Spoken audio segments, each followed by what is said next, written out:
Okay, in this episode of Estate Agency X, we are going to dig into what to do if you're sitting there in your estate agency wondering what sort of transformation you need to go through to really make a difference in your business. You've been in business a few years, you may have had ups, you may have had downs, and you've been through that cycle a few times, and you're sitting there just thinking to yourself, there's got to be a different way. But today's podcast is about how to have complete transformation as opposed to just an incremental increase. Okay, so on this podcast, I want to try to make this for an agent that is sitting there at the moment in the market. It's not a great time for them. Sellers with unrealistic expectations, perhaps other agents overvaluing the limited amount of stuff that could potentially come on the market. And perhaps they're sitting there thinking to themselves, I don't want to carry on doing this anymore. Something's got to change. But they don't really know where to even start with that. Like what to even put into a Google search, or what book to read, or where do you go if you have been working in an estate agency, you've had an estate agency for a number of years, you know, you're probably not a startup, you've probably been in the business at least 10 years, perhaps you worked for a corporate when you first got into it, you set up your own estate agency, you've had some ups, you've had some downs, obviously the last few years have been an up, now we've got another down, and you're just sitting there thinking to yourself, I want to take this business to the next level. I want to step away from this somehow. So from your point of view, you talk to a lot of agents. You run an innovation and growth program for agents, which maybe we'll come back to a bit later, and some of the principles of that maybe people can take something from. But you must constantly run into agents that are in that position.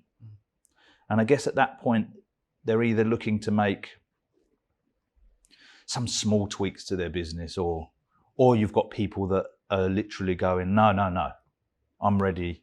I want some form of transformational change to my life and business.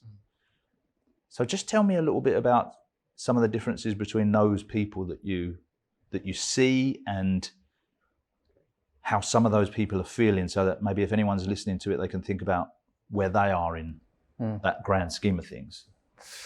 So, like, first part is, like, when you look at change, you got either change if your back's against the wall because it's like your last fighting chance of winning it, or the desire of taking it to the next level as like a strategic plan. So you got to look at yourself and whether you are in the moment of desperation or in the moment of going, what's my next level? Because a lot of people are usually in that moment of desperation. We only really make change when, you'll get better, we'll get better. And then it's like, no shit, this isn't happening anymore. And we need to make some drastic stuff now. But usually that's a bit too late, because it's like all short term, just rushing around, I've got to plug a load of holes.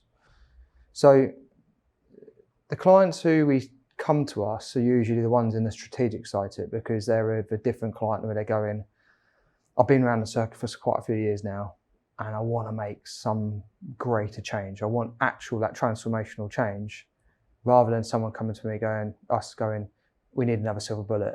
Like most people have been promised probably by technology companies going, you come to us, you get 50 listings in the first 2 months. Yeah. I wouldn't say we never get those sort of people come through, because we don't really cater for that. But you must have some people that come to you, and I mean, everybody that comes to you, I guess, is open to change, or they at least, portraying that they want to make some sort of change. Yeah, that's a right. So, portraying. but in their mind, yeah, if you was to talk to them, they wouldn't say, oh no, I was just, I wasn't really ready. Maybe they would at a later stage, perhaps, but generally they've sort of come there with the right. Okay, what is it we need to do? There must be two very different types of people that arrive. I'm guessing from your experience now, almost immediately you can probably tell. Well, like it initially in the first conversation I had within the coaching part, the first one is like an hour-long discussion around the assets, within the growth program. And one of them is actually the growth asset. So, And that tends to sorry, unlock just for the people who are listening, like, what do you mean assets? Okay, so we devised a program a couple of years ago, which was called the 7 Asset Innovation and Growth Program. So the assets are based around like the intangible or tangible assets within your business. And we look in things like your business setup, your data you run, content strategies, automations, customer experience journeys. Okay, so sorry, take us back then. Yeah. So first call is like your growth asset. So, and that is the opening conversation. Like, okay, so like now you've sat here, what does growth look like to you? Like I can't portray that as a coach going, you're going to grow and you're going to hit 500,000. They're like, I'm just looking to hit like from 250 to 300. Yeah. That initial conversations and those discussions that happen then give me an understanding from a coach of like, what is your North Star? What's your mission? What does your growth plans look like? But also you're like, how realistically are you set up for that? Like we discussed like what team members you've got in place. So if you're like a solo entrepreneur that's a control freak and you're going to do it all, you're going to do all the marketing, you're going to do all the lead generation, you're going to do all the content and blah, like I know somewhere down the line we're going to be having these conversations on like, why are you a control freak? Yeah. Because actually you're the person stifling this business. So none of the assets will ever turn green effectively or work because the growth asset, we've established in that there's always already problems within that. Yeah. And so like with agents that were sat there going, I guess what would be, all right, let's ask it this differently. What would be the ideal kind of response from somebody when you ask them that question, do you think? They have an actual tangible plan in place. So they go, right, we're sat at 300,000 and we want to get to, in the next 3 years, we want to get to 400,000. And this is our plan. We've worked it out, that we sell X amount of houses a year, so we need to sell this much amount of house a year. This is our fee. Like basic shit that they should have in order should be there. But also we're matched value-wise as a company to their company, and they actually have a team involved within them to do that, or at least not even a fully employed team, but they've got individuals that they can go out to, whether that is an outsourced person who does social media advertising they've started to speak to. So they have almost like a plan of action. They have their superhero team and also some projection of like what's the mission that they're about to undertake. Yeah. Do you find that there are many people that have are lost in terms of like how they're going to improve by changing their systems, how that in itself is going to lead to them hitting some of those goals? I'm just thinking of it in the terms of, if I'm a let's say a traditional estate agency that's one branch is turning over somewhere between £300,000 and £500,000, and we're paying the bills and we're doing okay, but I'd like life to be better. You don't know what you don't know, right? So your eyes and ears only see and hear things that the brain is looking for. If you don't know it, you can't see it, right? So how are you going to do more transactions, or how are you going to raise the fee, or how are you going to do less transactions at greater margins, or how are you going to expand your area without within the cash flow restraints that you've got? Do you find that a lot of people are in that situation whereby they just or do they just think, I'm just going to expand my area, like doing what I'm currently doing? A lot of them, I would say, are in that I'd like to do an expansion project and just see how it goes. But then ultimately that's like, if you've got someone who's really open to that coaching environment and you're asking them those how questions, a lot of the time they don't necessarily answer it there and then, and they come back to it and they go for that process going, I've just literally thought about what you said over last week, and I think this is what we need to do. And I've looked at what we discussed about X, Y, and Z, and I've gone off and spoken to this person because I've realised, in order to increase my transactions, I've got to increase my marketing leads, because we've had that conversation. So like with my coaching environments, I would say although coaching is the part to it, some of the elements is like mentoring within digital transformation, because I've taken clients who have gone through that process. Course, yeah. So sometimes it goes with coaching is extracting the stuff out of them, and then when it comes to a particular process that I know the mentoring part will kick in, then I then offer that particular advice around that. But I think a lot of people desire change, but it's like, I think more and more successful clients aren't necessarily focusing on an overall objective goal. It's more of like a change in their lifestyle, a change in their livelihood, or what does that look like? That's the bit that I think if you have that alignment done, then you can then work on what is afterwards. And you've taught me that over the years of like, if that's your ideal life, then what does the monetary side need to match that? Rather than it being like, I just want to do 500,000, because it's like, what does that mean then? What does that, because like if you're going for the shit pits, and you're going to have shit and change, like you can't go, I'm going to change and it's all going to be good. Like I'm going to change and it's going to be hell. And that's what you have to understand. It's a psychological thing, but also it's a change of process. It's an upheaval of the norm. So you can't have any way of looking at it and going, no, it's going to be fine and it's going to be easy. No. So when you're in that chasm of shit and you're trying to come out the other side, if it's just based purely on like non-tangible, like on earn 500,000, then you're going to get lost and demotivated. But if you're going like, you know what, I've got 2 kids and I want a bigger house, and I know that house is going to cost me 600,000 a year, whatever it's going to be, and to get there I need to earn this much money as a business owner, then that's what you know it's going to be. And also if you're sat down really with your teams as well, and you can see their goals and their setups and what they want to desire to do, then at least then you all have that working route towards a proper objective, rather than it just being a...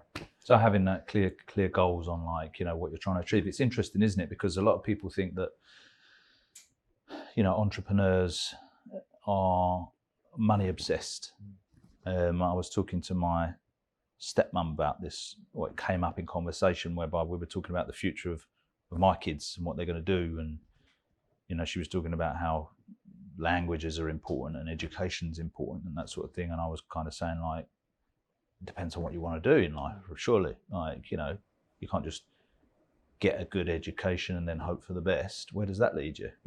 You won't end up with any money. She was like, oh, you know, you're money obsessed. And it's interesting because of all the entrepreneurs that I've spoken to, and certainly the way I see myself, I'm not money obsessed. I actually care very little about money, but it's a fact of life that you will need a certain amount of money to not have to worry about money. Yeah. Do you know what I mean? Like, in order to do the things that you want to do, first of all, we're going to need to remove this. We're going to have to create freedom, and you're only going to create that freedom by having a certain amount of money. Unless you want to live in a cave, and even then, you know, you're probably going to get moved on by the council, right? But so yeah, it's interesting that most people's goals are monetary based. If you ask someone to set a goal for their company, they will usually put a monetary amount on it. But if you dig a little bit further under, there's probably a reason why they've chosen that number. Well, I've got a client who's just come on board with us, and I loved one of his missions was just to have fun. And like, he is having fun. Like the adverts I showed you the other week, he had some phenomenal like house talking and stuff like that. It was quirky. Like he did that videography because he was like, I wanted it not to be boring estate agency videos. I wanted the house to have fun. It was great. So like when you look at the mission element to it, like one of his missions was, I enjoyed where I was working, and then I had a change of management, and they basically shoehorned everyone into boxes, that's not the entrepreneurial spirit I am. So like my goal now is, yes, to earn an X amount of money, but my main common objective is to have fun doing it. So getting back to then, you got an estate agent that's sitting there thinking, I need to change.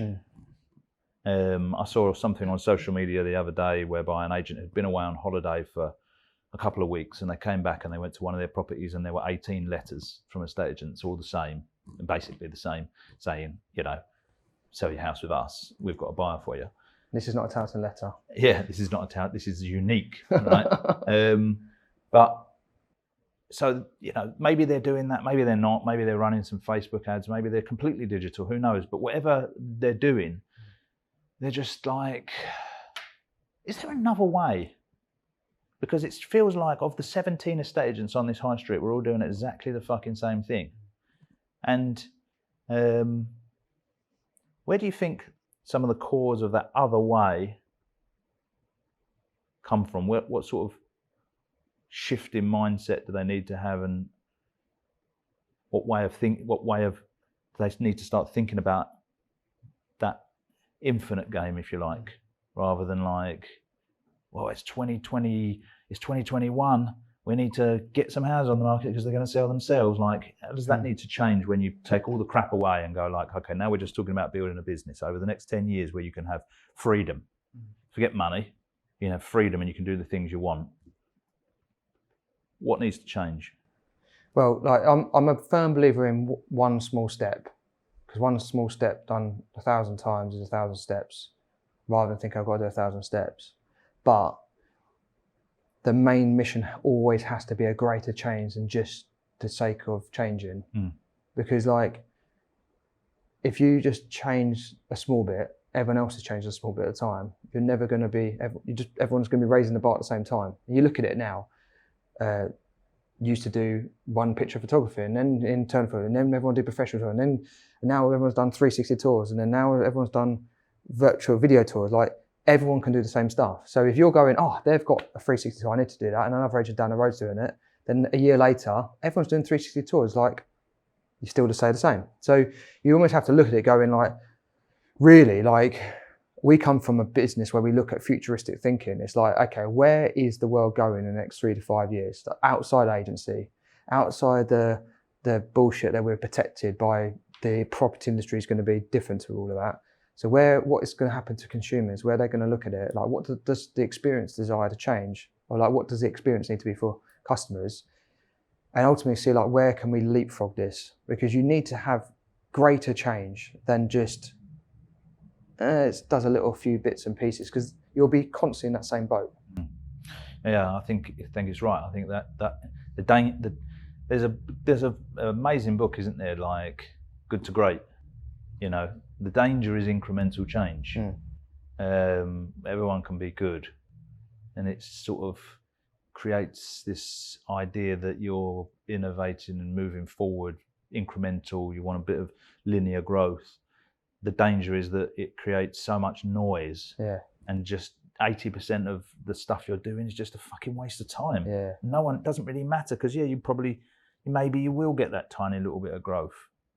But if you suddenly go, actually, you know, we want a goal that is so silly that everyone's going to laugh, you'll find that a lot of that noise suddenly starts to just drift away, because that's never going to get you there. Those little things, like someone was saying to me the other day, it would be nice if, I don't know, on the calendar when we book a viewing, it could say if you know, someone was already in the location and around that time and guide us, and it would be nice. There's no question about it. I'm not dismissing it, but like that's not making any difference to your business, is it? No. Oh, well, it would, because it'd make life easier. No, of course, I'm not denying that it'll make life easier. I'm saying it's not going to change your revenue. It's not going to change your freedom levels. It's not going to change anything. You're looking for some incremental improvement, like in the same way as, I don't know, moving from an iPhone 13 to an iPhone 14. You know, it's all pretty much the same. The camera was slightly better. Not going to drastically change my life. Someone who's on a Nokia, if you could convince them to somehow go to an iPhone 14, you know, there's a big change for that person, and they'll experience a big change if they can bring themselves to go through it. Because, you know, none of us can really remember what was so great about Nokia, but whatever it is, that person's still using it. So battery life, right? Battery life. But they're, like you said before, they're going to have times where they're just like, I just don't like this. I don't like it. But if they could get through it, then yes, of course, like, you know, it would be hard for anyone to argue that they'd be better with the old stuff. With any of the changes, like we've talked about previously on a podcast, it's like you're having to remap your brain into new ways of thinking and new ways of working.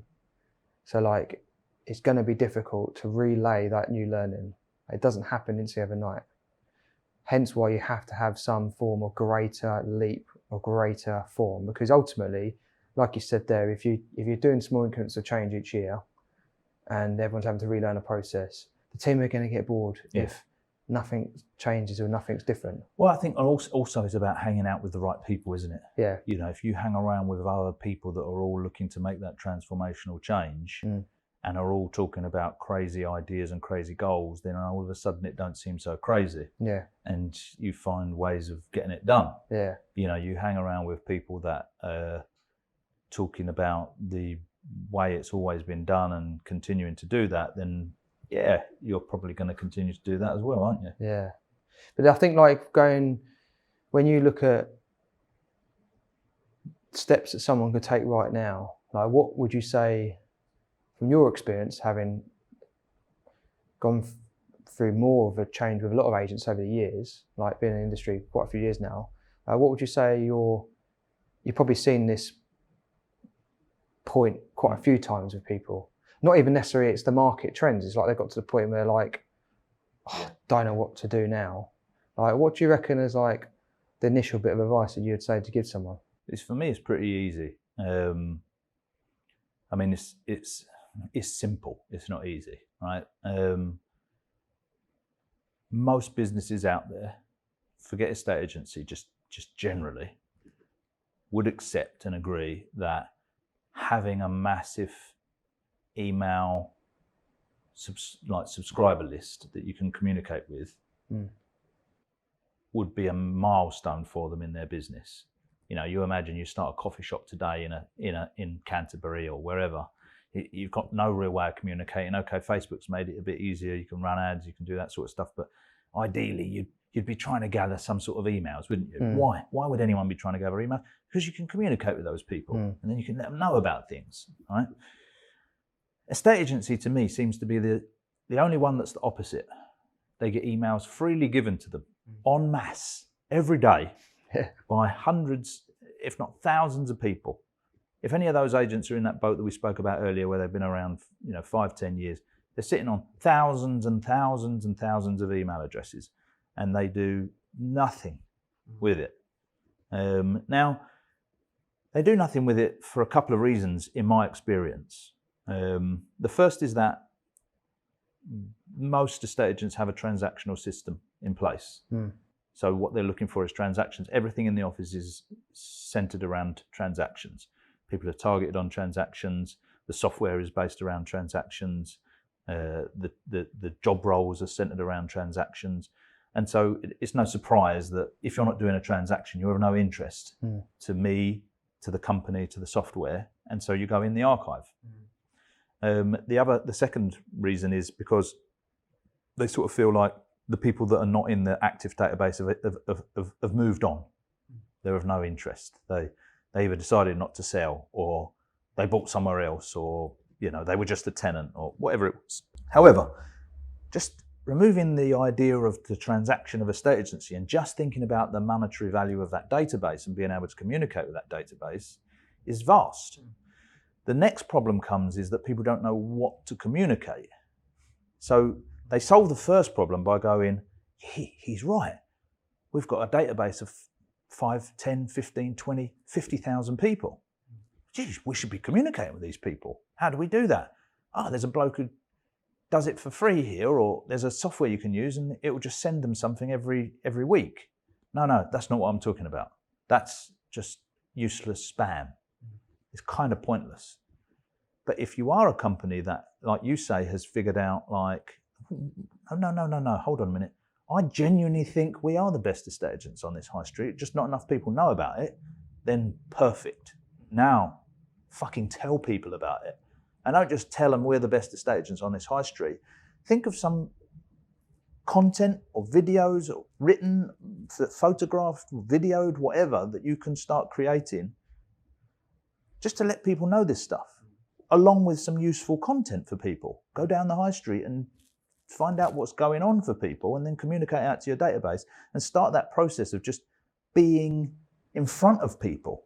It doesn't really matter the fact that you think these people have moved on. I can tell you from doing this, from being in an estate agency for 3 decades, talking to estate agents, working as estate agents, mentoring estate agents, building software for estate agents, I can tell you it works, and it's not a surprise. We already know it works because every single estate agency mentor in the world will tell you to stay in touch with your database.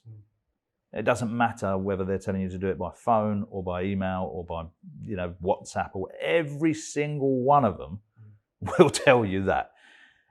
Unfortunately, for most people, they take the route of, well, just call people then.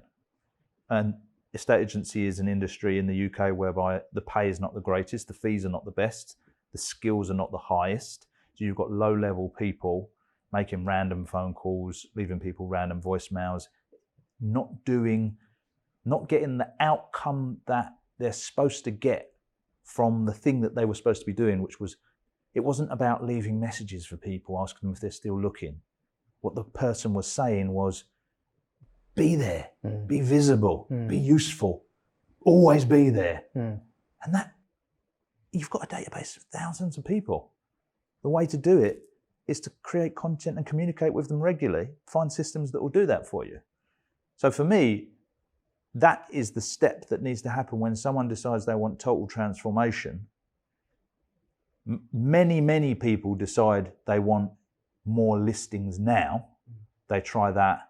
In 2, 3, 4, 5, even 6 months, they go, not that impressed with the results. But just take away the pressures of everyday life, take away cash flow, take away everything, and just think about it for a minute. Of course it works. Of course it will work. If you communicate with thousands of people with useful, relevant content regularly, of course it will work. It does work. I always say to clients, like when we set up either marketing journeys or any sort of nurture journeys or any content they put out of systems, ad hoc, whether that's newsletter or anything like that, I always say to them, like, you generally can't influence someone to put their house in the market. That doesn't happen. Like you're not some magician, you're not some hypnotherapist that someone's going to look at your advert and go, oh, they said I better sell my house now. Yeah. Like that doesn't happen. I love this house, I don't want to move, but I have to now. Yeah, because I've said it. So like, there has to be a reason why they're whatever stage they're at in. But what you can do is you can influence that when they decide it's their move, and yes, they might read that blog, that they've already thought about you as the agent of choice. And it's not rocket science, right? We know death, divorce, marriage, birth. These are the things. Like these are the trigger points. There'll be some others, but they're the main ones that we're kind of taught way back at the beginning of our corporate journey, right? So create content around it. Even better, have a system that knows when all those things happen, puts the content in front of people, so that you're just always in the right places at the right time. Not saying, hey, I've got the perfect buyer for you, when you haven't got the perfect buyer for them. Like sending out letters to people saying, like, I respect the fact that you've gone on the market with another agent, but just so you know, we've got someone who's seriously interested in your. When you haven't, there's no need to do that, because that's all just going to come back and bite you on the arse, isn't it? When you haven't got the person. But there are people in your area. There are people. Let's not even say in your area. There are. I can tell you from experience, and many agents that work this way will testify to it. There are tens, if not hundreds of people sitting in your database right now that are thinking about moving, wondering if their house has gone down to the price whereby they can still move to where they wanted to move, thinking about schools for the new year, thinking about the fact that they've just had a child and they're probably going to need another bedroom soon, thinking about the fact that their kids are about to leave home and they might downsize, thinking about the fact that their mortgage has got too expensive and where they might move to. It's happening en masse in your database, or not even in your database, in your archive. It's happening en masse in your archive. You already have their details. And you're sitting there thinking, let's try and find more details. Yeah, what are we going to do? What should we do? What should we do? It's right there. It's sitting right there. I regularly can sit down and you can go into the all contacts part of life cycle, and I do it by recently active, and it's just mental, because you can go, the 8th person on the list was literally, it says whatever we've got, by the second, recent second. So that person, I was in a client's one the other day and they've got like 50,020 contacts. Did that, and it was like March 2020, I think, when they first moved into the system. They'd uploaded a load of CSV files, and that person was active. From their old database. From their old database. So now literally active, 3 and a bit years later, and they literally had just read a blog that they'd sent out around like how to basically get your move done by 2023 if you are considering selling soon. And if you look at their previous timeline history, they jumped around, did a couple of newsletters, nothing any point to say that they were active or anything like before. But then that is the proof of the point of that element to it. So, but the transformation is not someone listening going, "Oh, that sounds really good. We could give that a go."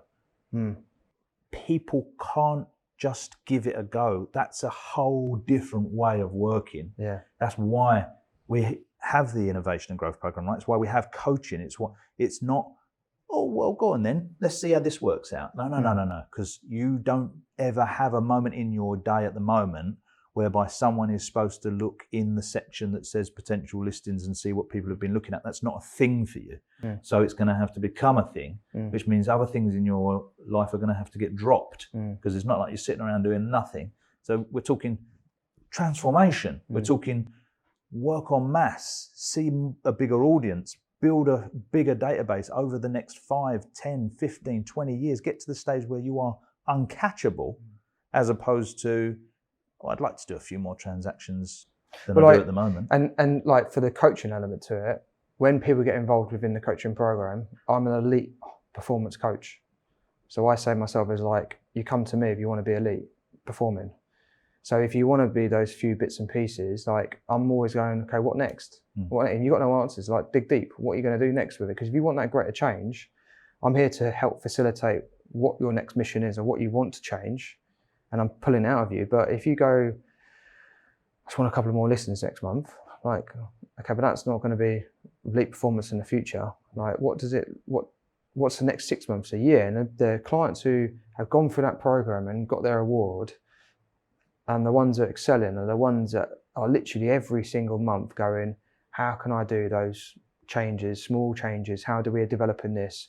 But also like with a larger mission in its process as like the North Star, rather than going, "Oh, that agent's just done virtual videos, now I'm going to do videos." And like those people, the main key parts I would say to them is that they've got their lead generation in order, and also they know what to do with it. And then the second part is they actually have a heart and a soul of their business. They actually have an identity. So when they come to content strategies, like you said, like putting stuff out there, there's humans behind it. They can get on videos because the people in their teams are happy to do that. Yeah. And that's what makes it the next level, because the one thing you can't replicate, which agents talk about all the time, is we've got a different team. It's like, okay, well, the first thing I would probably say to you right now is like, how do you articulate that? Because if you're still hiding behind the brand and you can't put your team in front of anything and they've got no say in anything or they're not doing anything, like Joe Blogs on the street, who you've archived off in your database, is still none the wiser that you're this team compared to another team down the road. Love it. Okay, if anyone's listening, let's hit a call with them. They can find you, I guess, in the Estate Agency X groups, right? Yeah, definitely. Awesome. Thanks very much. Cheers. Thanks for listening to this Estate Agency X podcast. Can you make sure that you're actually subscribed to this podcast channel if you liked the content? It helps us massively to get better guests, and it just helps us generally. So you might think you're subscribed, but just have a double check, whatever your podcast platform of preference is, that you're actually subscribed, and then that way we can continue to grow the channel and get better and better guests for you.